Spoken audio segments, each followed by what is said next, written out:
નમસ્કાર વિદ્યાર્થી મિત્રો, આજનો ટોપિક છે આઝાદ હિન્દ ફૌજ અને સુભાષચંદ્ર બોઝ. સુભાષચંદ્ર બોઝનો જન્મ ઓરિસ્સા રાજ્યના કટક શહેરમાં થયો હતો 23 જાન્યુઆરી 1897. તેમના પિતા રાય બહાદુર જાનકીનાથ બોઝ કાનૂની ક્ષેત્રે સરકારી વકીલ હતા.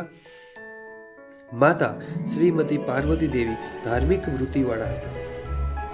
આ બંગાળી છોકરો બ્રિટિશ સરકારમાં વફાદાર સેવક બનશે તેવી ભવિષ્યવાણી વિચારી હતી, જેણે ભારતની બ્રિટિશ હુકુમત સામે સ્વાતંત્ર્ય સેનાની તરીકે કામ કર્યું હતું. કોલકાતાની પ્રેસિડેન્સી કોલેજમાંથી ખૂબ સારા ગુણથી પરીક્ષા પાસ કરી અને વધુ અભ્યાસ અર્થે તેઓ ઇંગ્લેન્ડ ગયેલા હતા. ત્યાંથી ખૂબ અઘરી ગણાતી ICS ઇન્ડિયન સિવિલ સર્વિસની પરીક્ષા ચોથા નંબરે ઉત્તીર્ણ કરીને તેઓ કોલકાતા પાછા ફર્યા હતા. કોલકાતાની પ્રેસિડેન્સી કોલેજમાં અંગ્રેજ અધ્યાપક ઓટ દ્વારા રંગભેદની નીતિઓ અને ભારતીય વિદ્યાર્થીઓના અપમાનજનક વર્તન અને અભિમાનના કડવા અનુભવોએ તેમના માનસમાં ક્રાંતિના બીજ રોપ્યા હતા. તેમને ભારતના સ્વાતંત્ર્ય સંગ્રામમાં ખૂબ રસ હતો. તેઓ હિન્દી મહાસભાના સક્રિય કાર્યકર્તા બની ગયા હતા. તેઓ રાષ્ટ્રીય સ્વરાજ્ય પક્ષમાં જોડાઈ 1923માં ટૂંક સમયમાં જ યુવાનોના અતિ પ્રિય તેઓ નેતા બની ગયા હતા અને સવિનય કાનૂન ભંગની લડતમાં તેઓ મોખરે રહ્યા હતા અને જેલવાસ પણ એમણે ભોગવ્યો હતો. ઈસવીસન 1938માં માત્ર 41 વર્ષની વયે તેઓ હરિપુરા સુરત કોંગ્રેસ અધિવેશનના પ્રમુખ સ્થાને નિમણૂક પામવા જેટલી લોકપ્રિયતા અને યોગ્યતા તેમણે દર્શાવી હતી. સુભાષ બાબુના ઉદાત્ત વિચારોને ગાંધીજીના વિચારો સાથે ખાસ મેળ બેસતો ન હોવાથી તેમણે ગાંધીજી સાથે મતભેદ થતાં કોંગ્રેસ છોડી અને ફોરવર્ડ બ્લોક નામના નવા રાજકીય પક્ષની સ્થાપના કરી અને અવિરત સભાઓ સંબોધવી, દેશમાં પ્રવાસ કરવા, બ્રિટિશરો વિરુદ્ધ જનમત જાગૃત કરવાના આશયથી ઠેર ઠેર પ્રવાસો તેમણે ખેડ્યા હતા.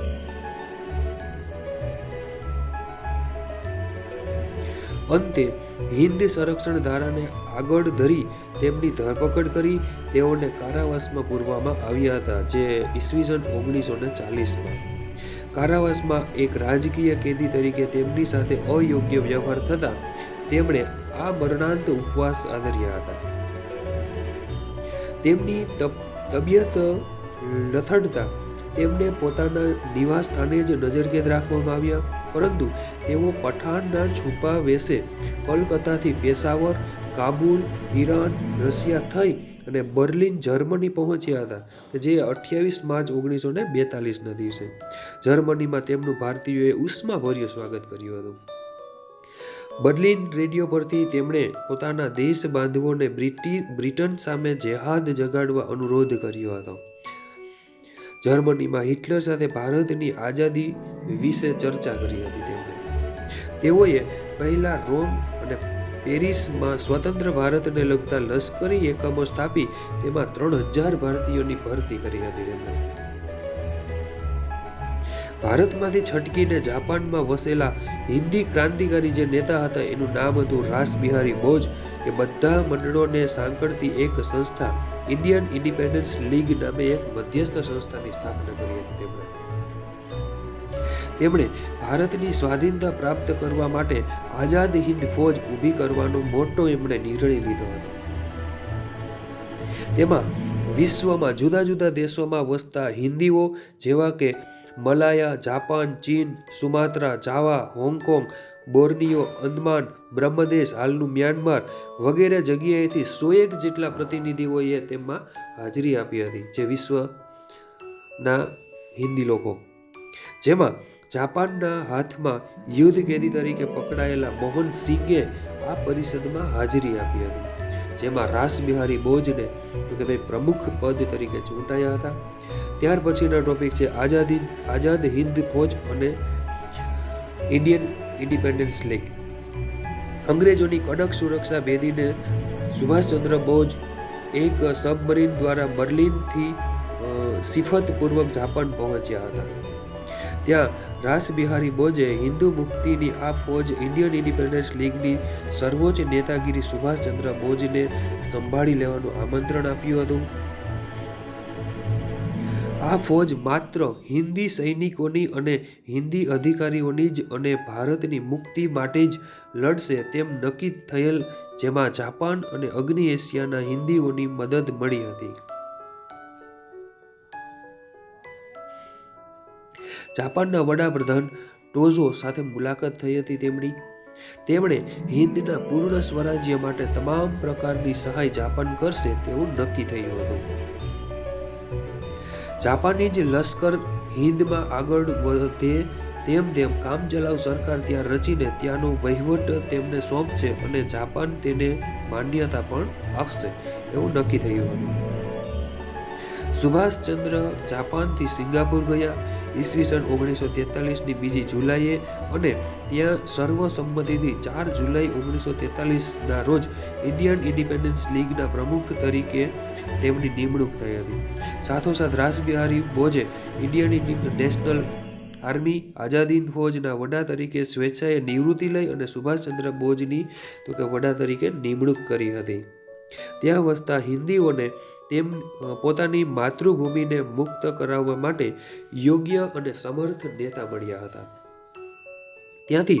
ત્યારથી સુભાષચંદ્ર બોઝને તેમણે નેતાજીનું હુલામણું નામ આપ્યું હતું. નેતાજીએ સૈનિકોને ચલો દિલ્હી, તુમ મુझे खून दो, मैं तुम्हें आजादी दूंगा અને જય હિન્દના સૂત્રો આપ્યા હતા. પોતાના કુશળ માર્ગદર્શન દ્વારા આરઝી હુકુમત સમાંતર સરકારની રચના કરી હતી. દક્ષિણ પૂર્વ એશિયાના દેશોનો પ્રવાસ કરીને ત્યાંના ભારતીયો પાસે માતૃભૂમિની સ્વતંત્રતા કાજે તેમણે સર્વસ્વનું બલિદાન આપવાની માંગણી પણ કરી હતી. સુભાષચંદ્ર બોઝ દ્વારા કામચલાઉ સરકારની સ્થાપના કરવામાં આવી હતી. આઝાદ હિન્દ ફૌજનું નેતૃત્વ સંભાળતાની સાથે સુભાષચંદ્ર બોઝે કામચલાઉ સરકારની રચના કરી, જેમાં તેઓ વડાપ્રધાન અને લશ્કરના સર્વોચ્ચ વડા પણ બન્યા હતા. હિન્દીની આ કામચલાઉ સરકારને જાપાન, જર્મન, ચીન, ઇટાલી, બર્મા વગેરે દેશોએ માન્યતા પણ આપી હતી. હિન્દીની કામચલાઉ સરકારને આ સરકારે હિન્દી ભાષાને રાષ્ટ્રીય ભાષા, રાષ્ટ્રધ્વજ તરીકે તિરંગો ફરકાવ્યો હતો. આવક માટે જાપાનની સહાય, સ્વૈચ્છિક ફાળો, મિલકત વેરો રાખવાનું પણ કહેલું હતું. નેતાજીએ 1943માં અંદમાન નિકોબાર ટાપુઓની મુલાકાત લઈ આ ટાપુઓને અનુક્રમે શહીદ અને સ્વરાજ્ય નામ આપ્યા હતા. અંદમાન નિકોબાર, અંતિમ તબકો અને નેતાજીના નેતૃત્વ હેઠળના સૈન્યની ટુકડીઓએ રંગૂન, પ્રોમ, કોહિમા, હાલના નાગાલેન્ડની રાજધાની વગેરે પ્રદેશો કબજે કર્યા હતા. મે 1944માં અંતિમ તબકો અને સુભાષબાબુની શહીદીમાં તદુપરાંત ઇમ્ફાલ, હાલના મણિપુરની રાજધાની પણ જીતી લીધી. પરંતુ બીજા વિશ્વયુદ્ધના આ સમયગાળા દરમિયાન અમેરિકાએ બ્રિટન તરફે યુદ્ધમાં ઝુકાવ્યું અને જાપાનના નાગાસાકી અને હિરોશીમા શહેરો ઉપર બોમ્બ વર્ષા કરતા જાપાને શરણાગતિ સ્વીકારી, જેથી નેતાજીની આઝાદી હિન્દ ફૌજને મળતી જાપાનની સહાય બંધ થઈ ગઈ હતી. તદુપરાંત બ્રિટનના હવાઈ જહાજોની આઝાદ હિન્દ ફૌજ ઉપરના બોમ્બમારાને લીધે સ્થિતિ વધુ વરણી બની હતી. નેતાજી સુભાષચંદ્ર આ કપરી પરિસ્થિતિમાં વિમાન મારફતે બેંકોક, સાયગોન, ફોર્માસા ટાપુના તાઇપાઈ વિમાન મથકે પહોંચ્યા, પણ વિમાનમાં અકસ્માતથી આગ લાગતા હોસ્પિટલમાં સારવાર દરમિયાન અવસાન પામ્યા હતા 18 ઓગસ્ટ 1945ના રોજ. અલબત્ત સુભાષ બાબુનું આ વિધાન અકસ્માતમાં અવસાન થયું તે બાબત આજે પણ એક વણ ઉકેલ્યું રહસ્ય છે.